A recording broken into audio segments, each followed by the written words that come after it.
Assalamualaikum warahmatullahi wabarakatuh. Anak-anak kelas 8 MTS Matalibul Huda yang saya cintai, perkenankanlah saya untuk memperkenalkan diri. Nama saya Abdul Aziz. Di sini kami akan menyampaikan materi fikih terutama kelas 8. Bab pertama ini kita akan membahas tentang sujud syukur. Sujud.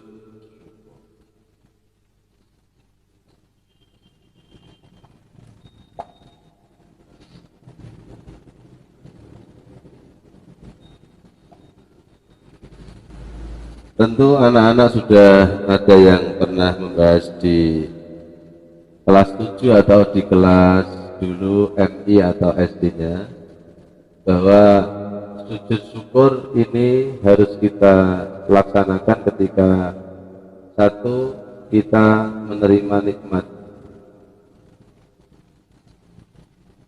dari Allah Subhanahu wa Ta'ala. Namun sebelum jauh kita membahas tentang itu, kita akan mengetengahkan perintah Allah di dalam Al-Quran surat Ibrahim ayat 7, bahwa Allah berfirman, wa itta'adzana la in syakartum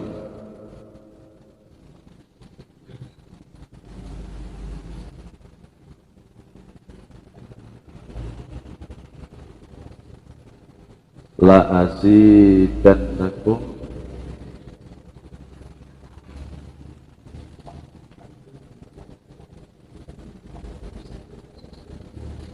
inna adabi lasyadid.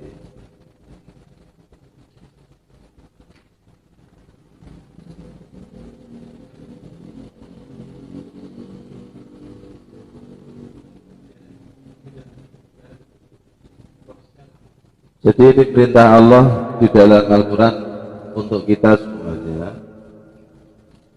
La in syakartum, jika kalian bersyukur, la azidannakum, niscaya akan aku tambah terhadap kalian semua. Inna adzabi lasyadid. Wala in kafartum, terusannya ini wala in kafartum,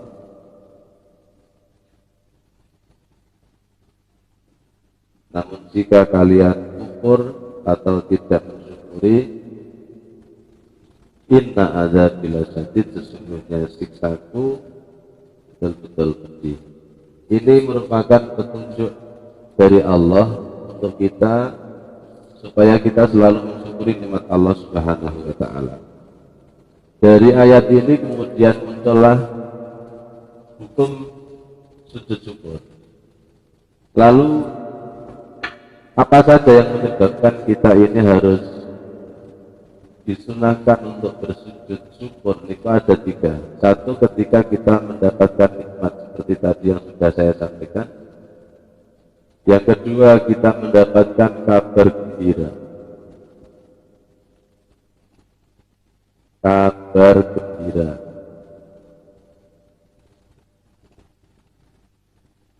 Mendapat nikmat, satu. Yang ketiga, kita terhindar dari bahaya.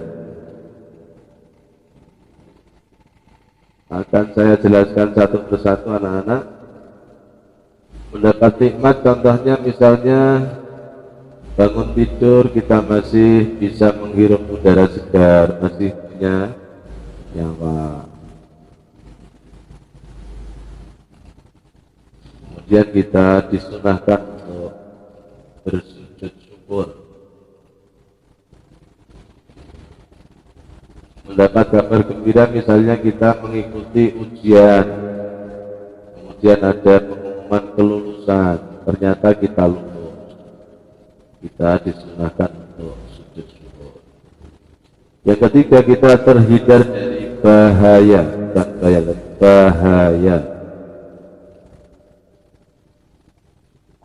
Misalnya kita kecelakaan, misalnya sepeda motor tapi kecelakaan, Bedanya rusak tapi orangnya selamat. Orangnya selamat. Maka kita disunahkan untuk bersujud syukur. Tiga ini yang menyebabkan kita disunahkan untuk bersujud syukur. Kalau prakteknya bagaimana, nanti akan saya terangkan bagaimana cara untuk bersujud syukur dan apa bacaan yang harus kita baca ketika sujud. Cara bersujud hampir sama dengan sujud-sujud yang lain. Bedanya adalah sujudnya, sujud syukur tidak di dalam sholat, khusus sujud syukur saja. Prakteknya nanti akan saya sampaikan kepada anak-anak. Dan niatnya sujud syukur.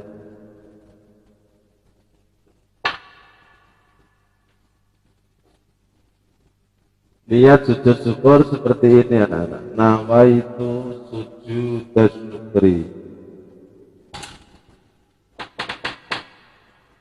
Nawaitu sujud syukri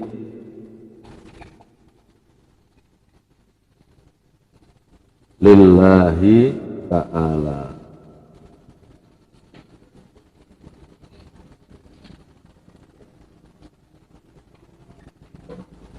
Saya berniat sujud syukur karena Allah Subhanahu wa ta'ala. Ini niatnya.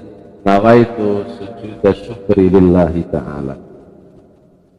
Prakteknya seperti apa? Prakteknya kita membaca niat ini ketika kita takbiratul ihram seperti takbiratul ihram salat. Allah, kemudian niat nawaitu sujud syukri lillahi ta'ala, kemudian sedekah seperti biasanya. Setelah itu kemudian kita takbir lagi Allahu Akbar, tapi tanpa mengangkat tangan, langsung sujud. Di dalam sujud itu kita membaca ini, sajada wajhi lilladzi khalaqahu wa sawwarahu wa syaqqa sam'ahu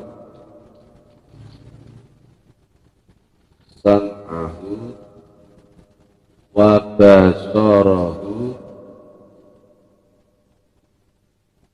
basarahu bi khawlihi wa quwwatihi fatabarakallahu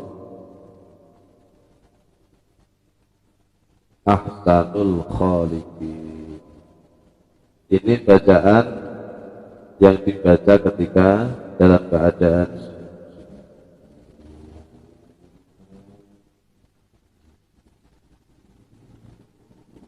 dari takbir, mengangkat tangan sambil niat nawaitu sujud syukri lillahi ta'ala. Takbir lagi tanpa mengangkat tangan, langsung sujud.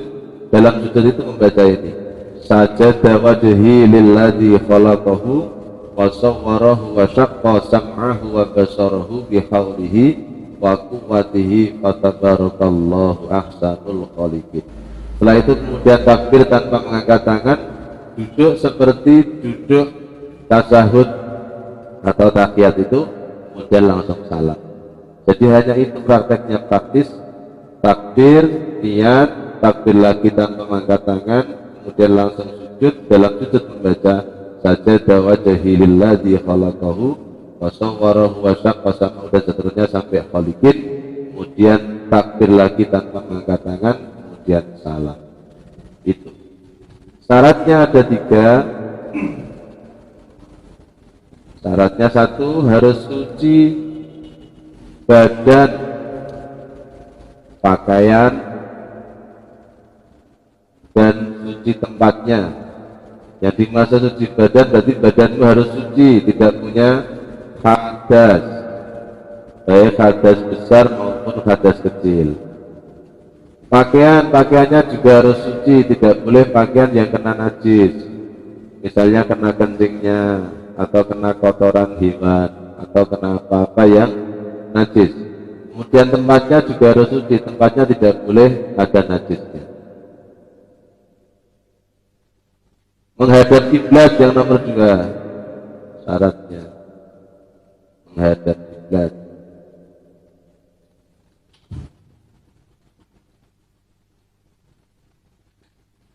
Ini syarat dari sujud syukur. Manfaatnya syukur banyak sekali. Satu, manfaatnya supaya bisa bersyukur terhadap nikmat Allah. Nomor 2, supaya tidak menjadi orang yang sombong, tidak menjadi orang yang sombong. Karena dia selalu merasa apa-apa yang dia miliki, apa-apa yang didatangkan itu tidak miliknya sendiri, tapi semuanya datangnya dari Allah Subhanahu wa ta'ala. 3, akan beri manfaat pada dia besok di dalam surga, akan dijadikan kelompok orang yang istimewa oleh Allah Subhanahu wa ta'ala. Jadi itu anak-anak kira-kira tentang materi sujud syukur. Sekali lagi kalau ditanya apa hukumnya, sunnah. Niatnya bagaimana? Nawaitu sujud syukri lillahi ta'ala. Bacaan dalam sujud sajada wajhi lillazi khalaqahu sampai ahsanul khaliqin. Syaratnya itu dan manfaatnya seperti itu. Jadi itu nanti bisa dipahami oleh anak-anak. Nanti kaitannya dengan materi bab sujud syukur ini nanti akan ada soal pertanyaan tentang yang sudah saya sampaikan. Nanti bisa dikerjakan dengan baik. Kalau tidak bisa nanti bisa bertanya kepada siapa saja yang ada di rumah, bapak, ibu, atau kakak adiknya, mbah-mbahnya juga bisa. Tugas-tugas itu nanti tolong diselesaikan dengan baik supaya bisa paham tentang materi sujud syukur. Sekian, kita tutup dengan bacaan hamdalah bersama-sama. Alhamdulillahirabbil alamin. Assalamualaikum warahmatullahi wabarakatuh.